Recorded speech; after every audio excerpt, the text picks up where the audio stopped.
Okay. Yeah. Okay. Okay.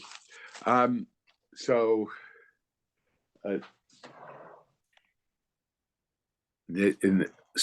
Parshas Tisa. So we read about the Eigel Hazav, the golden calf. Now, in the past, I've talked at length about the Eigel Hazav.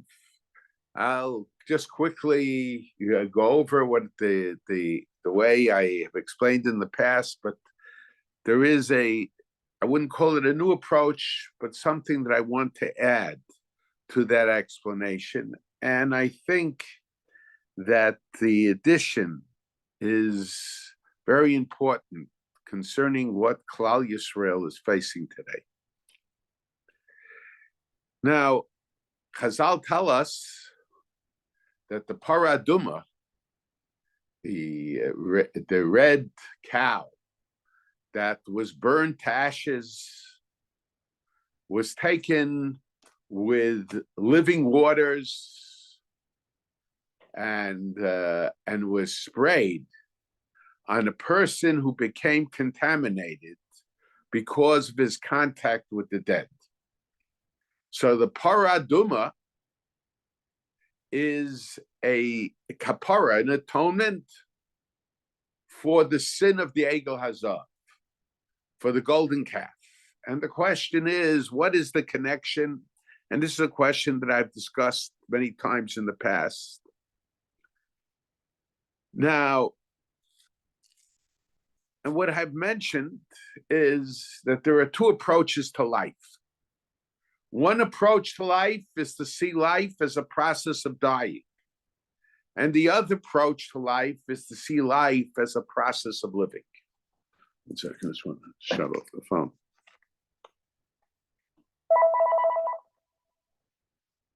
All right.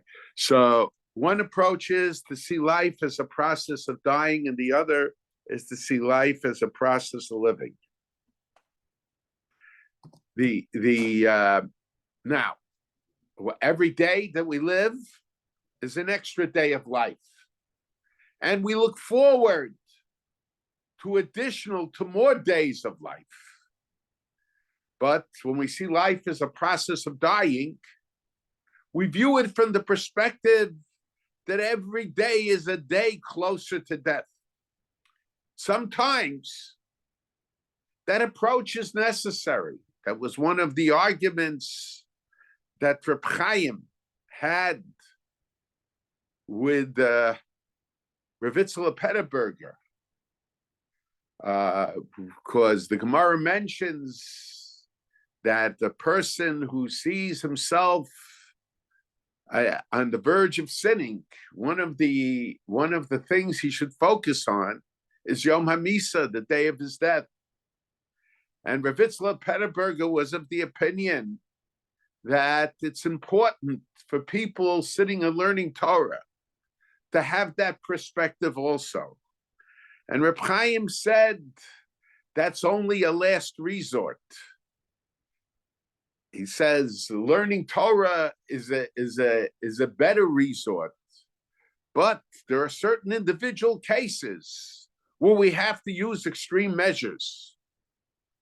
So the idea of seeing life as a process of living is one of every day there is an additional day, and we look forward to more additional days. And we see, let's say, by Esav, I've mentioned that Esav, when he comes in to the house, to the tent of Yitzchak, and Yaakov is making a pot of lentil soup, which was red, and Yaakov tells Esav that on this day, Abraham died. And Esav says, in Mesos Zaken, the Medrash tells us, if that elderly person, Abraham, the one who was Makir as Boro, who recognized God died. Ein din vein dayan. There is no law and no judge. And as a result, Esav sold his Bechorah. He sold his birthright to Yaakov. Why? For a pot of lentil soup. How can we understand that? But Esav himself explained it. He says, Anochi holech lamos. I am going to die. Lama li Bechorah. What do I need the Bechorah for? The Bechorah has as its reward generations later. Anochi holech lamos. I'm only interested in the now. The Epicurean approach, eat, drink, and be merry, for to now we die. When we see life as a process of dying, sometimes the focus becomes on the now, not on the future. So this was the attitude of Esav. On that day, he confronted death. And besides the fact that it's mentioned that he killed people in the Sada at that time, so the confrontation of death gave him the perspective of life as a process of dying. And in his reaction to seeing life as a process of dying was indulgence. Indulgence in the now. The pot of lentil soup was now. So he sold his Bechorah, he sold his birthright for the pot of lentil soup. But we see a contrast, even where you see life as a process of dying. When Yaakov Avinu was told by his sons that Taraf Yosef, that Yosef was torn apart by an animal. And Vayakimu Banav of Nosam Lanachmo, and his children, his grandchildren, whoever it might be, got up to console him over his loss. The Torah says, Vayamoin, he refused. He wasn't interested in consolation. And what did he say? Anochi Ered Livni Shola. I will go down to the grave, to my son in the grave. He also saw life as a process of dying. But instead of reacting to seeing life as a process of dying, by indulgence, with him it was complete withdrawal. He withdrew until he heard, oh, Yosef Chai, that Yosef is still alive. And Vatichi Ruach Yaakov Avihem. And then he reversed the process and turned the process, the perception of life as a process of dying, into seeing it as a process of living. And the Parah Duma was burnt. The red cow was burnt. The ashes were combined with Mayim Chayim, with living waters. And the ashes represents complete destruction. But even when there's complete destruction, it can be combined with Mayim Chayim. We could reverse the process and be like Yaakov Avinu. And V'techi Ruach Yaakov Avihem. And to begin to see life as a process of living. And in a sense, I think, I've said in the past, that this is also the idea by the Eigel Hazav. Why did the Jewish people react in building an Eigel Hazav? What caused it? Of course, it was the Erev Rav. I hope to discuss that in a few minutes. But they said, Kizeh Moshe Ish, this mortal man. Lo yadanu mehayalo. We don't know what happened to him. Ki Moshe Moshe. Moshe, from the calculations they came, was a few hours late than they anticipated, and they assumed the worst. And the Medrash says it appeared to them as Moshe Rabbeinu was dead, so they confronted death. And what did they do? They built an Eigel Hazav at the suggestion of the Erev Rav, the Egyptians, the people from Egypt, who joined the Jewish people in leaving Egypt.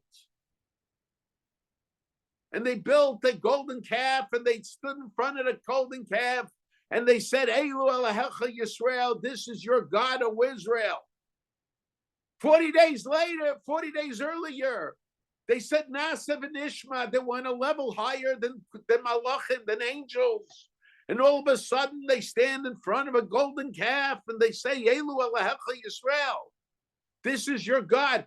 Not just this is your God, but this is the God that took you out of the land of Egypt.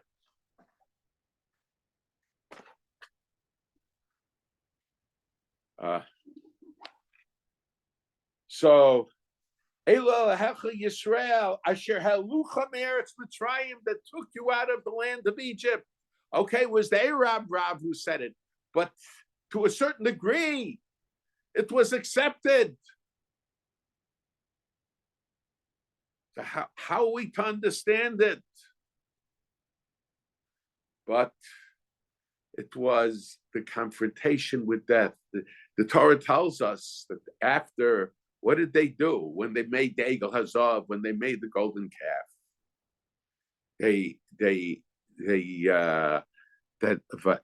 Vayochlu, Vayishtu, Vayakumu Tzachek. After they made the golden calf, they gave sacrifices to the golden calf, and then Vayochlu, they ate, they drank, they got up to be merry. They adopted the Epicurean approach. Why did they make a golden calf? That was to give spiritual fervor to indulgence. But the motivation was probably indulgence. Eat, drink, and be merry, for tomorrow we die. They saw life when they believed that Moshe might be dead. They saw life as a process of dying and not as a process of living. And because they saw life as a process of dying and not as a process of living, they stood in front of the golden calf to give religious fervor to indulgence. Now,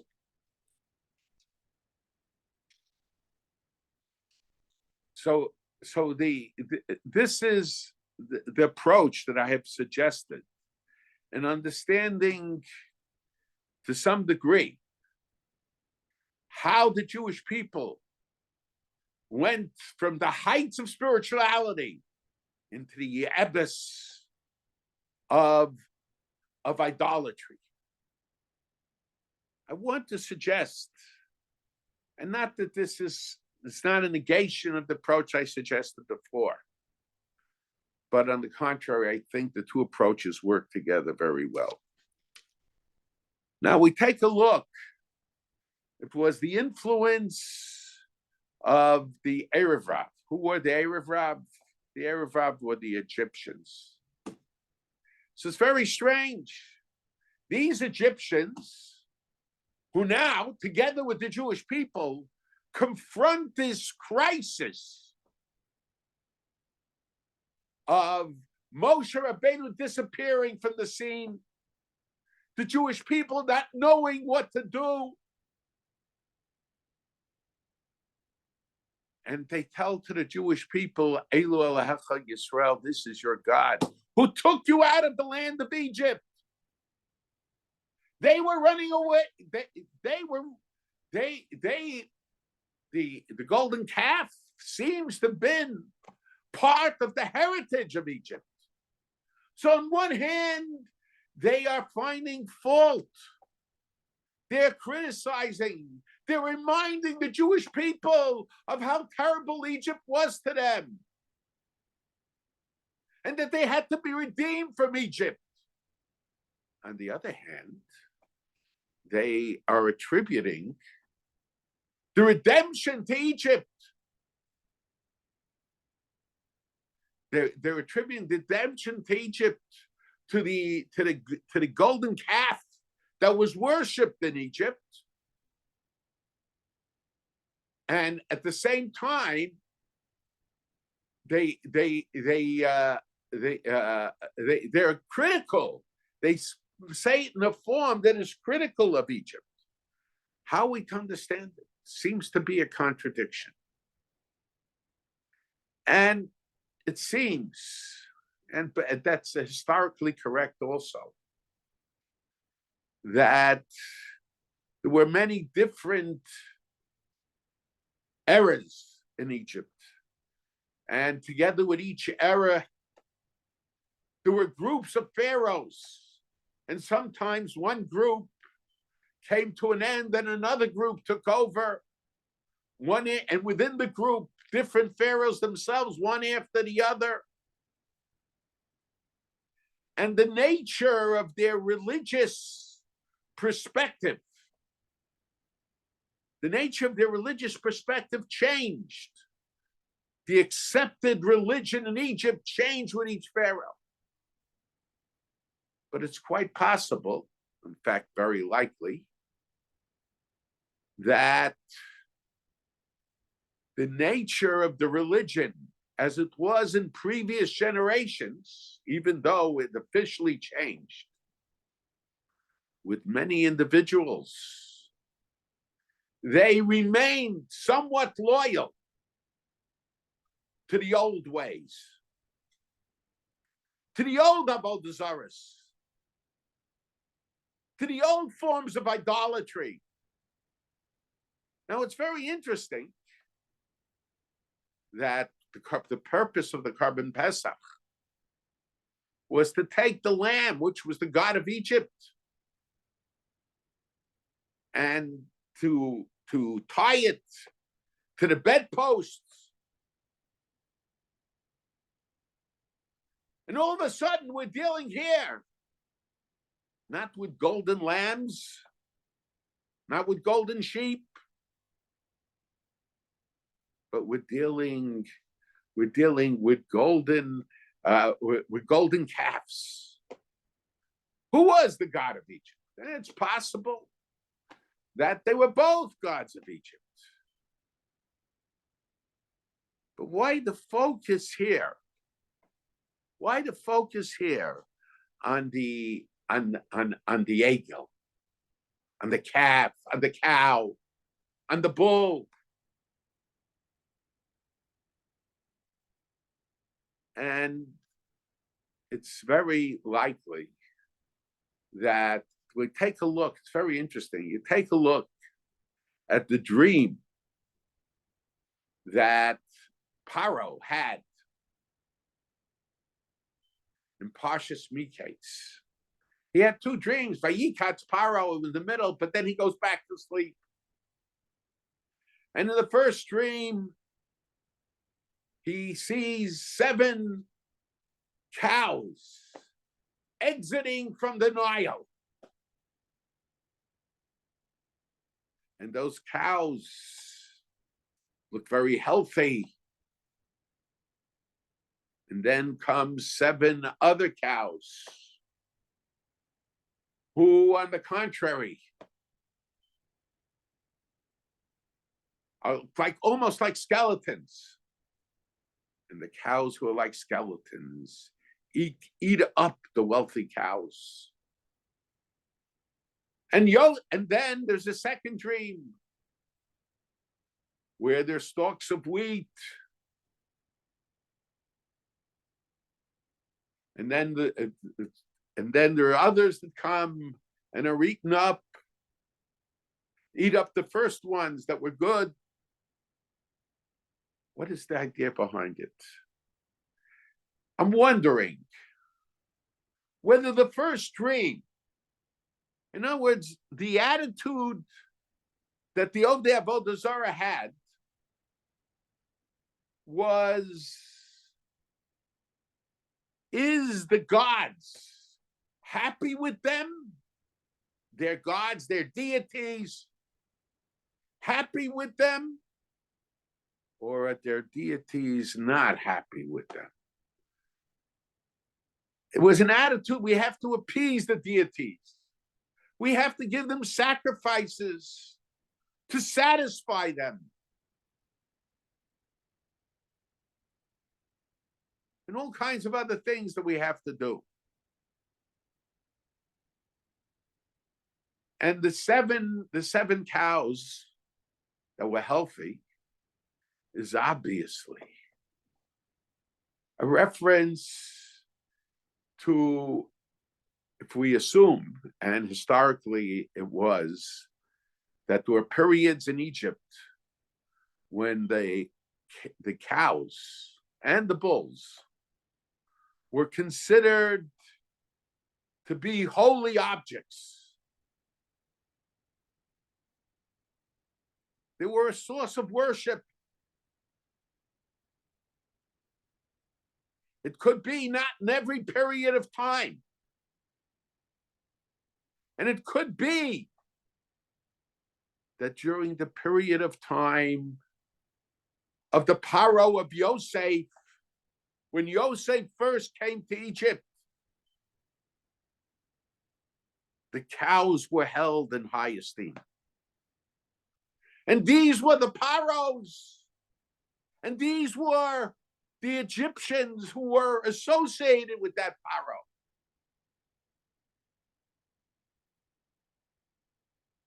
That had a good relationship with the Jewish people. It's only later on, after the Shvatim died, after Yosef the first, and the last was Levi. There's some question Levi might have died after the initiation of the Shibud in a roundabout manner. But it was after Vayomash Yosef, V'chol Echav, V'chol Adorahu, that whole generation was gone.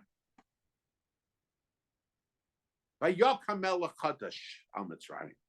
A new king came, Asher lo yadas Yosef, who didn't know Yosef, who didn't want to know Yosef, or made believe, or made himself not know Yosef. We have an ability to ignore what we know, to make believe to ourselves that we don't know.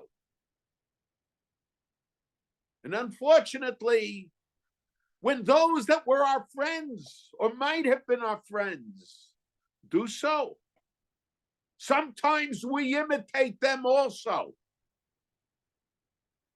Asher lo yada, we choose not to remember.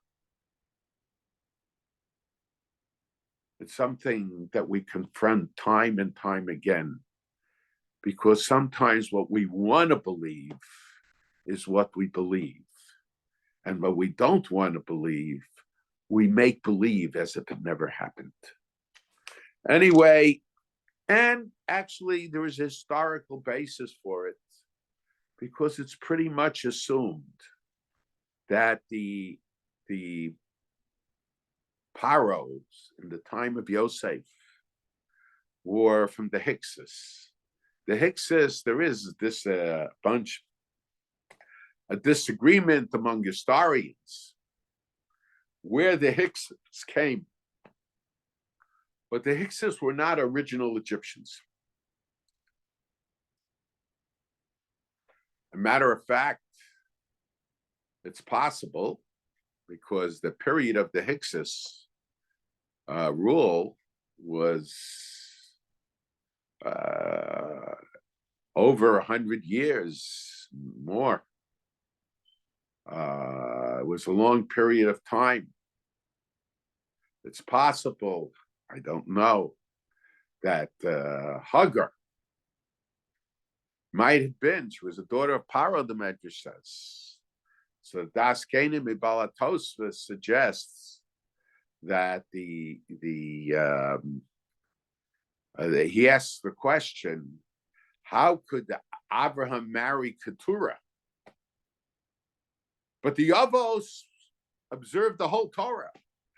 he didn't ask the question when Hagar first married him, but he asked the question when he married Keturah, who was Hagar later on. At that point, he had already gone through Bris Milah. Avram was a full Jew at that point. Avram was perhaps the Nav of Klal Yisrael. He got the name of Avram, Av Hamon Goyim Nesaticha. He became the father not just of the Jews of Aram of that time, those who joined him from Aram, but he became the Jews of all, the father of the Jews of all future generations. Those that were genetically his children and those that joined his children through the process of Gerus legitimately. And so how could he marry Keturah, who was Hagar, who was a mitzvah? So Tosfos gives two answers. If it's possible that there was already a community at that time of the Hyksos, so they weren't natural Egyptians. It could be that there was no Isur on Avram to marry Keturah if she wasn't the real Egyptian. Okay, whatever it is, so it's possible that the Egyptians that were close to Yosef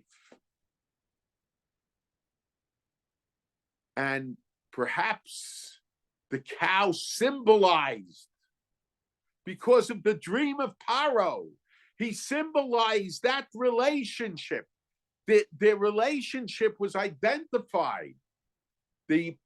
Perhaps the Jewish people had on occasion, and we see that the Jewish people initially they weren't even mispalel to HaKadosh Baruch Hu to save them from Egypt until Bayamas Melch Mitzrayim, until Parah, one of the Paros died.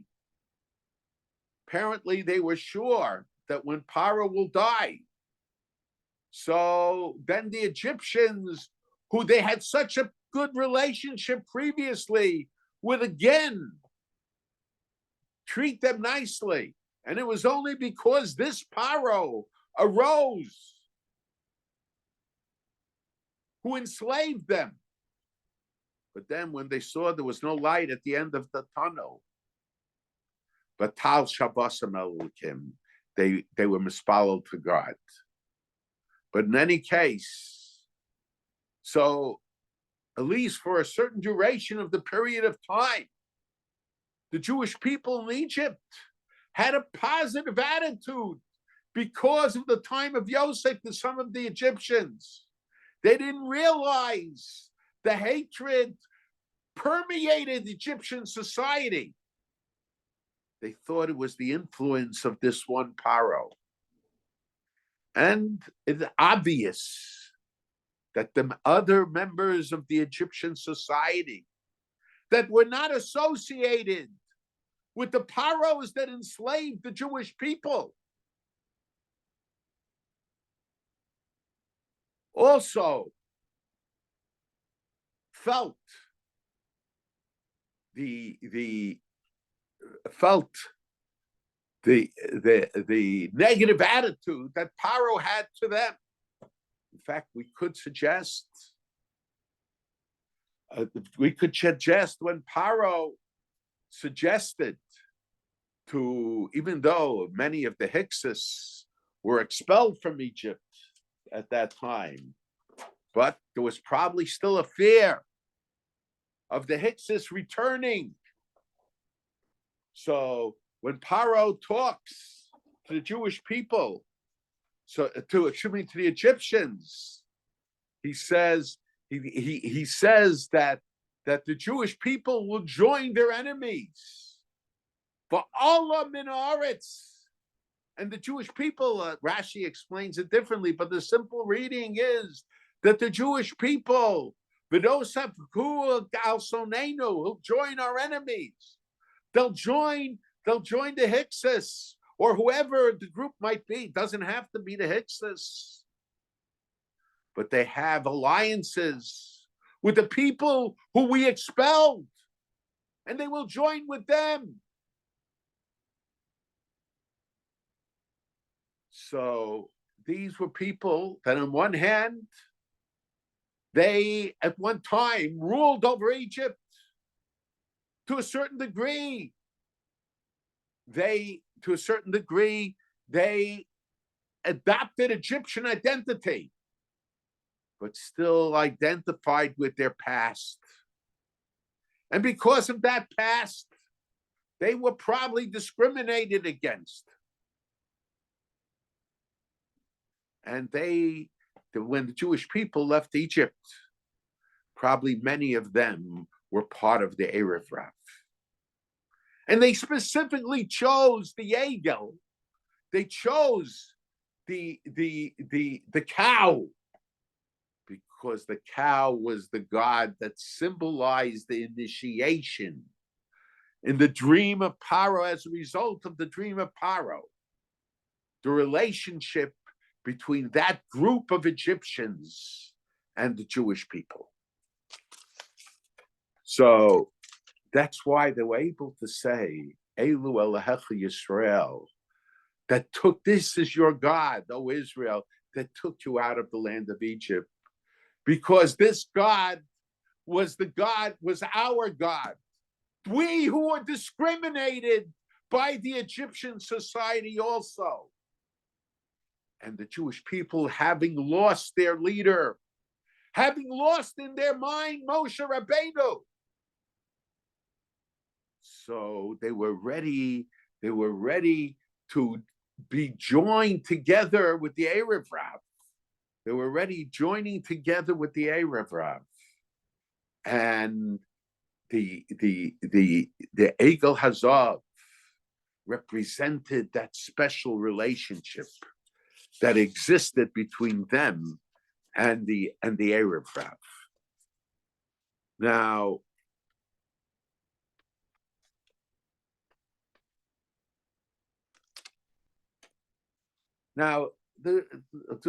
we see the Rambam in the Hilchos Yisurei Bia, when he talks about conversions, and he talks about how we have to ask questions. Bodkin also, I forgot the expression, we search them. Bodkin achareihem, we search after them. If somebody comes and he wants to undergo conversion, so we don't immediately take them, but we have to question them. And the expression is not bodkin osam, we check them out, but bochin achreihem, we check after them. Why do we have to check after them? Because we have to be concerned. In other words, sometimes the situation is such in one period of time that people are really committed. And this is the confrontation every Bezdin that does Geirus has to consider, has to evaluate. The question isn't just, what is their situation today? Are they committed to observe Torah and mitzvahs today? The question is, what's going to happen when circumstances change? Will they be committed to Torah and mitzvahs in changing circumstances? Jewish people, 40 days after they said Naaseh v'nishma, the Jewish people themselves stood in front of a golden calf and said, Eilu Elohecha Yisrael. Changing circumstances. They were in a different milieu.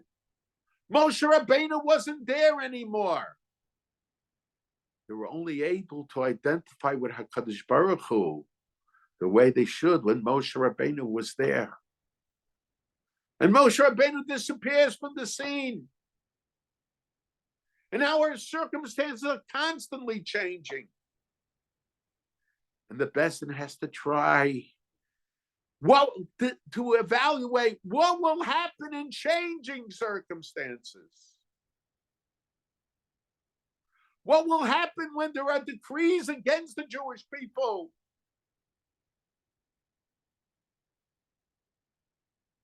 And if this was a problem in regard to the Jews themselves, how much more so is this a problem, a concern, I should say, in regarding those that want to join the Jewish people? And even if at this period of time, they're really willing to do it, and we have to consider what will be if. And the Rambam emphasizes that so much of the trouble of the Jewish people in the desert was caused by the Erev Rav, by the people who were accepted, and probably who initially identified with the Jewish people. It appears that not only they identified with the Jewish people, but to some degree, the Jewish people even looked up to them. And we can attribute to the fact because they were the ones who accepted the Jewish people in Egypt. So the Jewish people not only identified with them, but actually looked up to them. And because they looked up to them, they didn't react the way they should have when the suggestion was made to make a golden calf. On the contrary, it was something that to them symbolized their connection that they had to these Egyptians who were brothers of theirs in Egypt and in leaving Egypt, in their perception, of course. And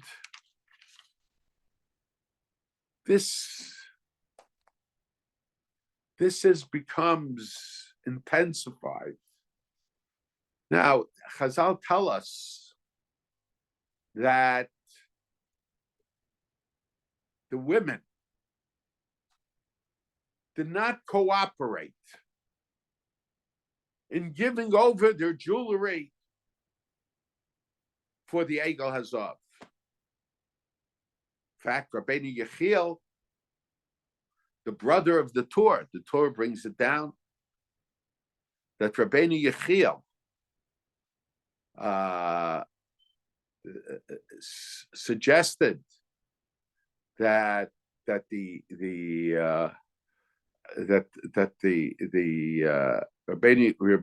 Yechiel said that the reason Rosh Chodesh is mainly a women's holiday is because the women refused to participate in the building of the golden calf, whereas the men took by force sometimes the jewelry of the women. But when it came to giving for the Mishkan, the women participated willingly in the giving for the Mishkan. And because of that, they say that we have 3 regalim that correspond with the Avos, and there were supposed to be 12 holidays of Rosh Chodesh. But because the men participated in the building of the golden calf, that holiday was taken away from them. And only the women participated in it. I want to suggest another point to it, but we have to understand, why is it that the women did not participate in the building of the golden calf? And why is it that the men did participate? Okay, they were under the influence of the Erev Rav. But how is it that the women were not under the influence of the Erev Rav, and the men were under the influence of the Erev Rav? Now, I think when we look at the halacha, I mentioned in the past that there are two perspectives. And one perspective is the perspective of community. Community is very important. Nation is very important. But also the individual is very important. And sometimes there is a confrontation between the importance of the individual, the significance of the individual, and the importance of community. And the halacha recognizes this possible conflict. And because of this, the halacha set up men, I think, as the symbol of community, the symbol of group, and women as the symbol of individuality, of retaining individuality, of not surrendering their individuality. Women can't count for a minyan. Women do daven with the minyan, but they're not part of the minyan. They daven with the minyan. Because to form a group, you have to surrender your individuality. And the women retain their individuality. First of all, that at least was the psychological nature of women. Unfortunately, today, all the differences between men and women are being erased. But until recently, if two women came to the same wedding or bar mitzvah or any social event, and they wore the same clothes, it was almost Hashem Yerachim. People have told me of incidents where when someone found out, one woman found out that another woman is going to wear, it has the same clothes, they bought another set of clothes. This wasn't told to me in a religious manner. It was that those were just the facts of life. And on the contrary, men, at least in those days, more or less all dressed alike. Because that's the nature. Man surrenders his individuality to become part of the group, at least used to. Whereas women do not surrender their individuality.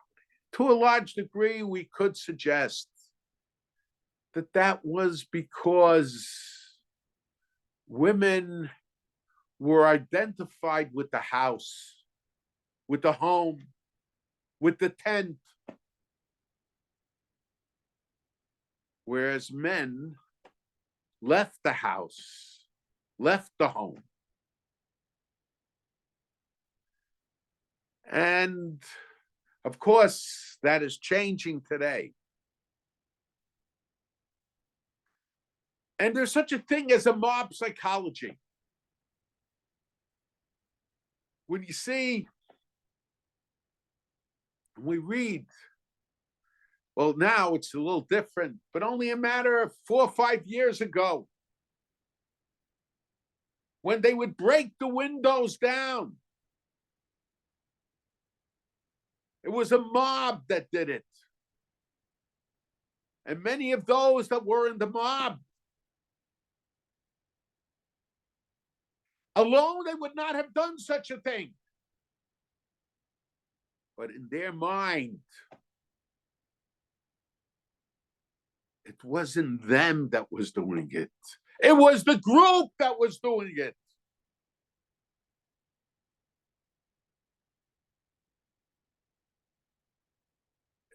they surrendered their individuality. Man, there are times when man has to surrender their individuality. Go to the army. You can't maintain your individuality in the army. At least to the nth degree. Of course, you have to always retain some individuality. But in an army, you surrender your individuality to a great degree. Otherwise, you can't fight the war. You can't help your nation survive. That's why under normal circumstances, Chazal tell us, women are not labinei milchamininu, because women is identified and should be identified with the idea of individuality. They are the people of the house, of the home.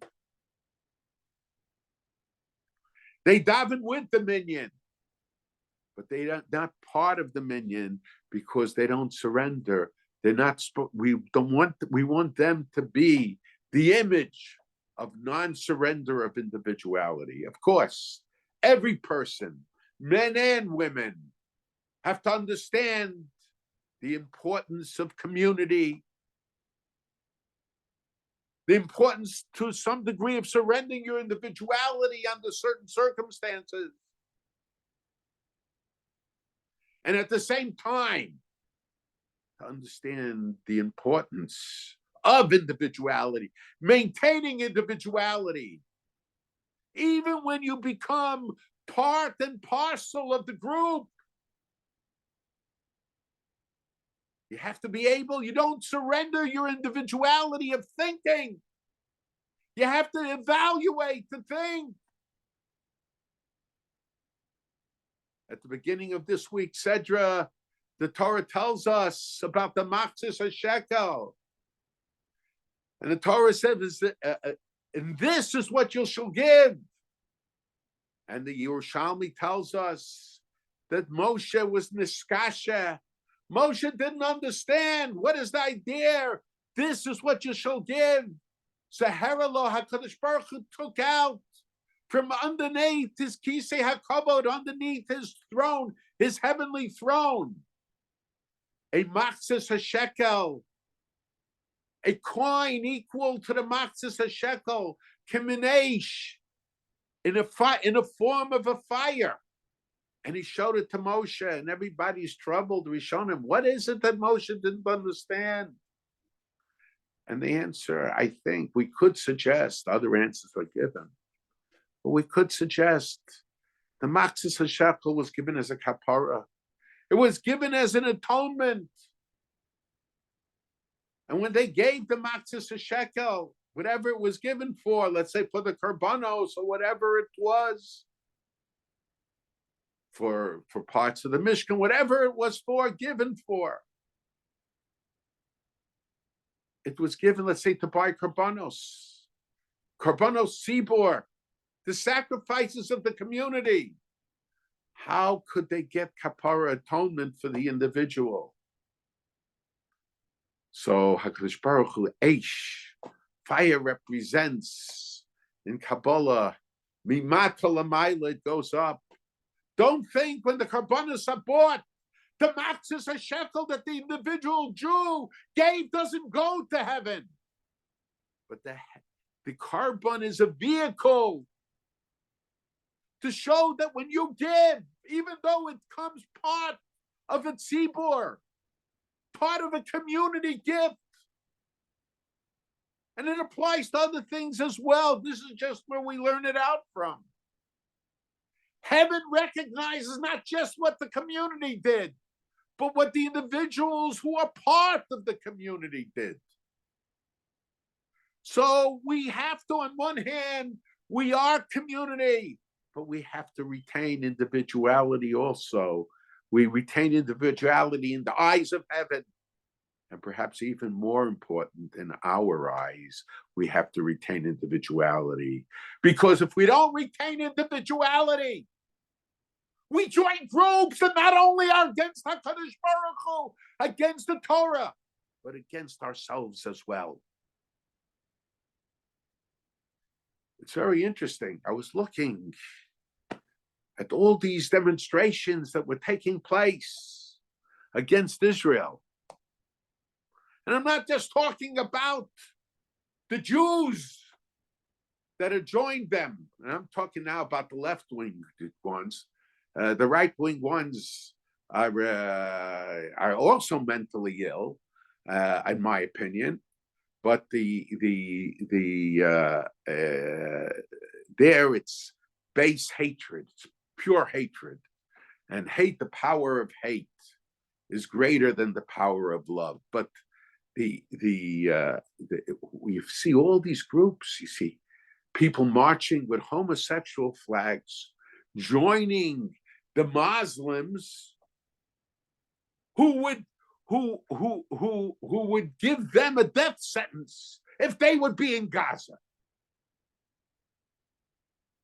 How we understand it? And one of the news reporters asked them, "Do you know that if you would be in Gaza, you would be sentenced to death?" He says, "I heard that." In other words, there was this idea of a left-wing community. To them, when you don't think, why am I doing this? I'm part of the group. I only have strength in the United States as part of the group, even though these other people would kill me under other circumstances. But I don't think about that. I don't think about it. Even if I heard it, I'm part of the group. It's not me.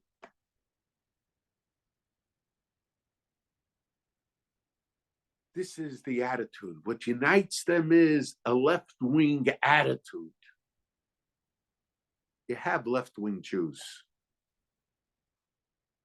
But those that retain their individuality, who recognize that going to Israel the first day and talking against Israel all the other days is being against the Jewish people, is giving support to the enemies of the Jewish people.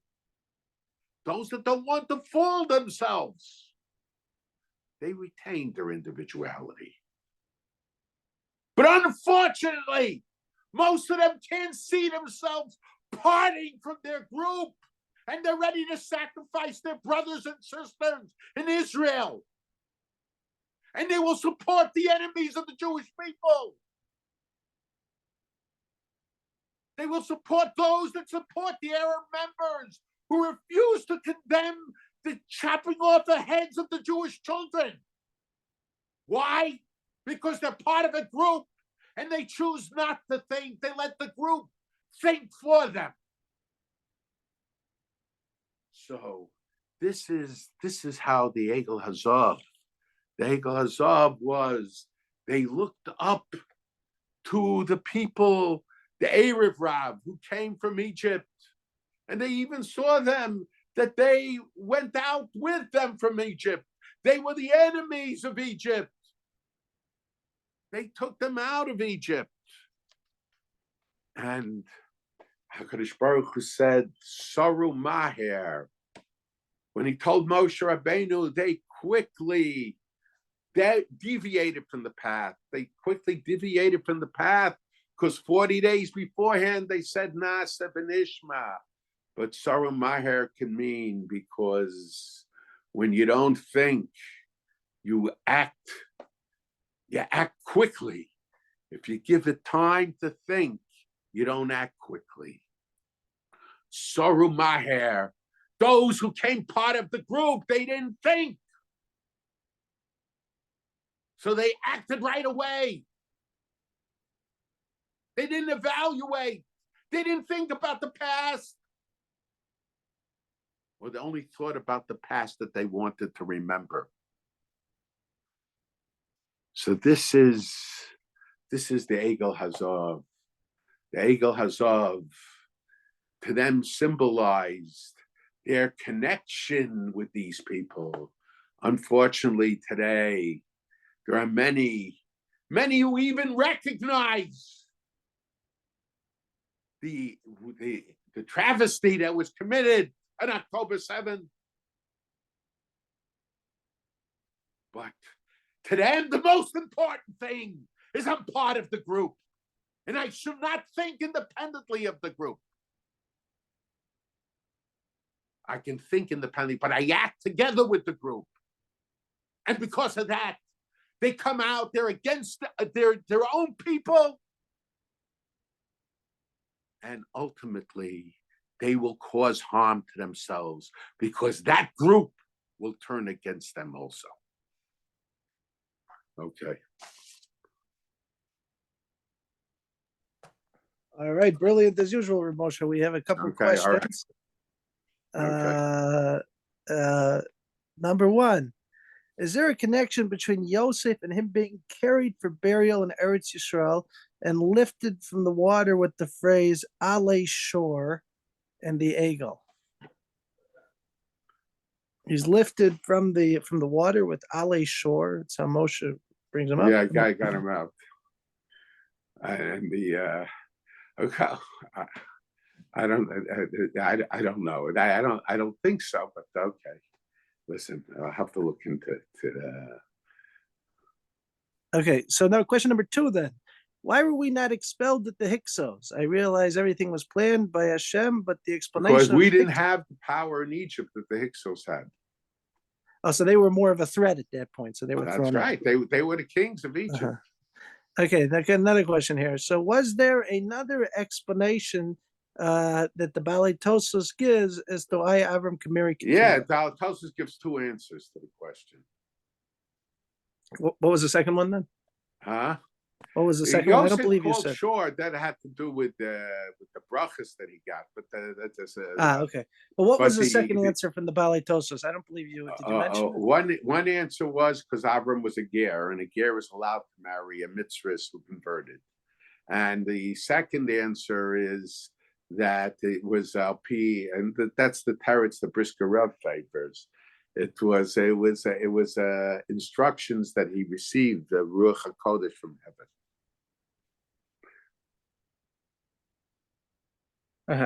And what about are those who are intermarried and then acting against us? Are they like the Erev Rav? Like what do you think? Too general of a question to ask.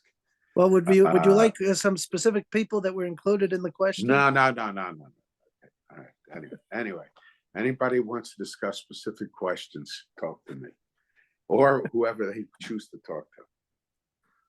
Okay, very good. Okay, I'm gonna stop the recording.